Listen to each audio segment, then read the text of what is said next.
Alright mga paps, this is Papalan, the light modifier, the wiring moto vlogger mga paps. Alright, so for today's video mga paps, pag-uusapan natin yung bumblebee tie switch. Yung left switch, nakabit na natin sa ating part 1. Ayan. Yung part 2, ito yun mga paps, pag-uusapan natin. Color coding po tayo. Gagawin natin yung right switch pang trigger ng high and low na mini driving light at trigger ng dual contact horn. Alright, so like, share, and subscribe.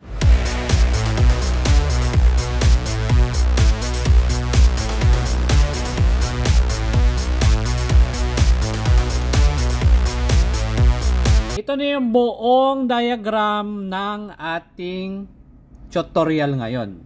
Kung paano nga ba ikabit yung right switch papuntang mini driving light na high and low at pang trigger ng dual contact horn. Ibig sabihin, pag busina mo, yung tutunog is stock horn. Pag pinindot mo yung switch na to mga paps, yung pinaka-top, ang tutunog is loud horn. Okay? So isa-isahin natin mga paps. Okay? So ang gagamitin natin mga paps sa parte ng pagdo-dual contact horn, ito, fuse na 10 ampere, 16 gauge na wire, isang 5-pin or 4-pin na boost relay, 30 ampere mga paps, pwede na yan. Tapos, isang SPDT na relay mga paps, 5 pins po yan. Okay? Yun, transparent mga paps. Alright? So, dito mga paps, maglilinya na tayo. Okay? So, tandaan nyo mga paps, nasa dual contact horn muna tayo. Okay? So sa pagkakabit ng dual contact horn mga paps, dapat nyo i-access yung pinakalinya ng busina ng Honda Click. Okay? Pag nakaharap kayo sa headlight mga paps, nasa bandang ibaba ng tapalodo ng Honda Click, andyan yung busina nyo. Pag nakita mo yung dalawang wire mga paps, na dark green at light green, hugutin nyo yun. Okay? Pag nahugot nyo na, ito yun mga paps. Light green at dark green. Okay? So, ang dalawang wire na yun mga paps, dito mo siya i-connect. Okay? Yung light green, ikaw-connect mo yan sa pin number 86 ng relay. Light green mga paps ha. Yung dark green, i-connect mo yan sa pin number 85 ng relay. Okay? So, sa pin number 30 mga paps ng relay, latag kayo ng wire dyan, mga 16 gauge. Tapos, dapat may fuse na 10 ampere. Tapos, yung kabilang wire,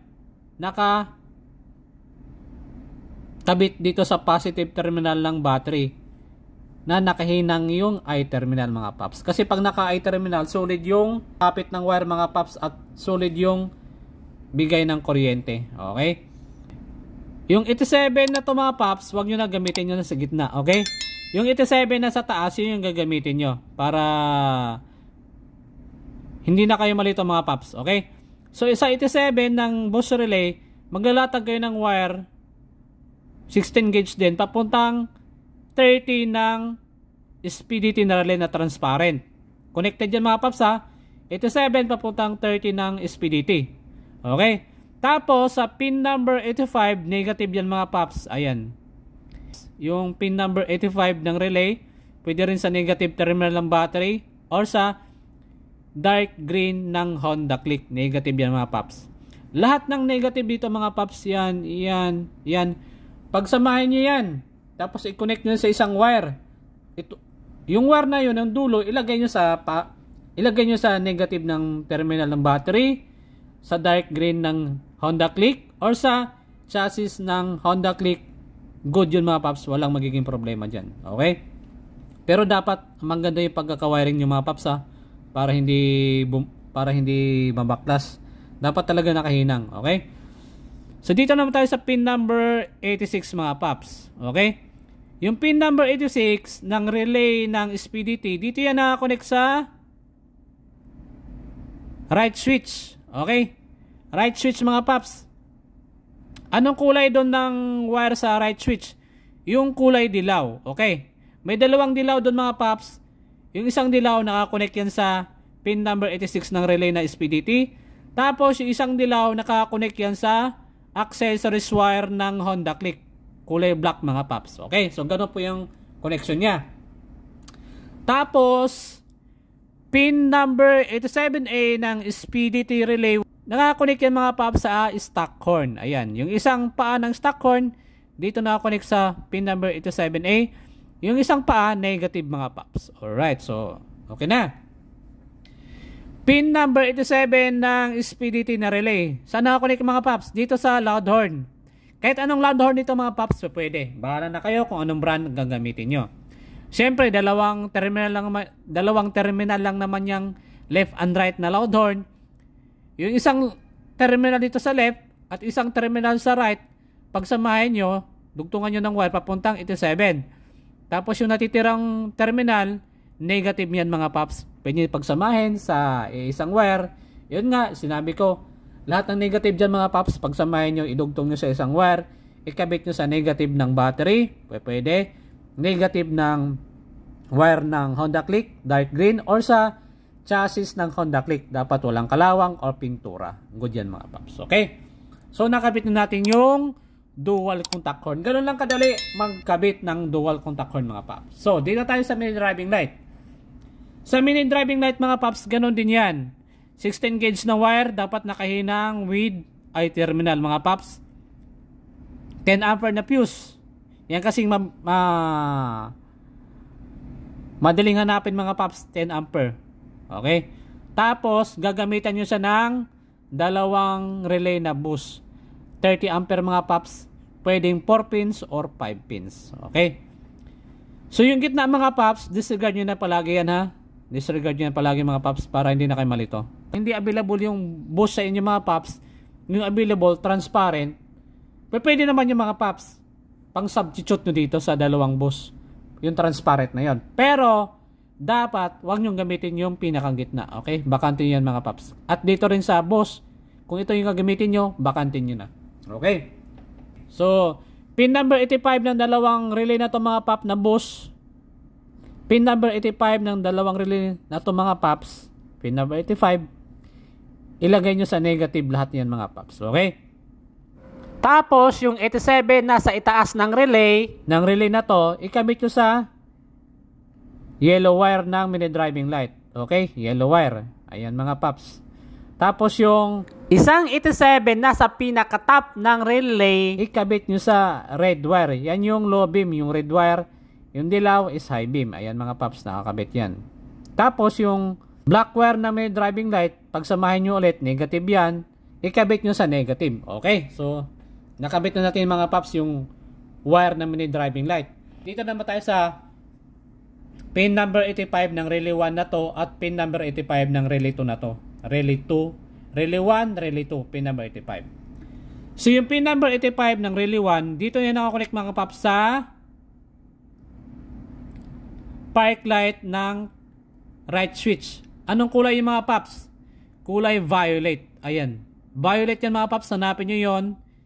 Ikabit nyo sa pin number 85 ng relay 1 na bus. Okay.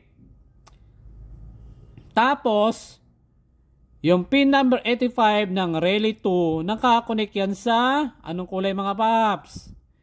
Dito sa blue na may lining na black. Na-wiring na natin yung mini driving light at loud horn. So dito tayo mga paps, yung connection ng bawat wire na to sa Bumblebee. Okay? Yung brown wire ng Bumblebee at isang blue ng Bumblebee at isang yellow ng Bumblebee, pagsamahin nyo mga paps, ikabit nyo sa accessories wire. Okay? Kulay black po yan mga paps sa Honda Click. Tapos, yung isang dilaw mga paps, dito ngayon nakakabit sa pin number 85 ng dual contact horn na SPDT na relay. Dito.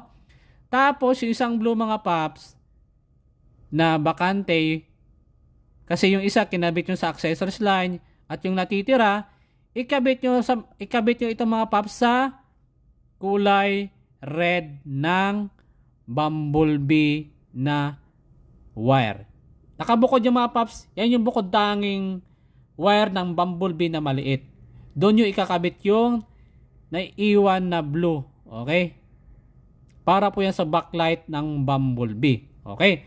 At syempre, yung kapartner niya mga paps ng red wire na kinabitan nyo ng pang backlight ng Bumblebee, yung black wire ikabit nyo sa negative ng Honda Click. As again, pagsamahin nyo mga paps yung lahat ng negative dyan, good yan. Okay? Tapos yung push start mga paps, nakabit na natin yun sa part 1. So hindi natin ito i-discuss. Tinuro ko na to mga paps. Ayan. So yun lang po ang pagkakabit ng right switch para magamit sa dual contact horn at mini driving light mga paps. Tapos dumako naman tayo dito sa passing switch. Ito rin kasi yung hindi natin nasama doon sa part 1. So ano nga ba ang kulay ng passing switch sa left ng Bumblebee? Okay? Yung pinaka main supply ng Bumblebee mga paps para sa passing switch, kulay white yung wire. Yung white wire na yung mga paps, ikabit nyo sa linya ng harness ng Honda Click. Black wire mga paps, white wire ng Bumblebee, i-connect mo sa black wire ng harness ng Honda Click. Tapos, pag binaybay mo yung passing switch mga paps, yung pinaka-output nun, naka-connect yan sa high beam ng switch na to. Ayan. Dito yung mga paps, yung output ng passing switch. Dito yung naka-connect. So, malalaman nyo doon mga paps, pag binaklas nyo yung harness ng Bumblebee, hanapin nyo yung kulay dilaw na wire, andun siya nakatap. So, yung ma-exit na yon, alisin mo, at dito mo siya ikabit sa linya ng 86 ng relay na pangalawa. Dito siya mga paps. So, dito, yan mga paps, ayan. Nagwire ako dyan, nag-jump. Connect ko naman sa pin number 86 ng relay 2 na to. Pang high beam yan. Tapos yung isa, yung blue na may lining na black, dito ko rin nakakabit mga paps sa pin number 86 ng relay na pangalawa. Para po yan sa high beam. So pag passing ko mga paps, dito sa left switch, mag-blink yung high beam ng mini driving light. Okay?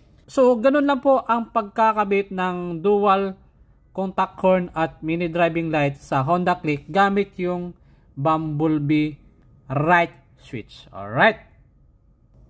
So, madali lang po talaga mag-wiring mga paps sa totoo lang. Kung alam nyo lang paano siya ikabit, alamin nyo lang yung accessories wire ng Honda Click, accessories wire ng Suzuki, accessories wire ng Yamaha at Kawasaki. Or mga Rossi, China Motors mga paps, same lang yan sila ng Honda color coding. Okay?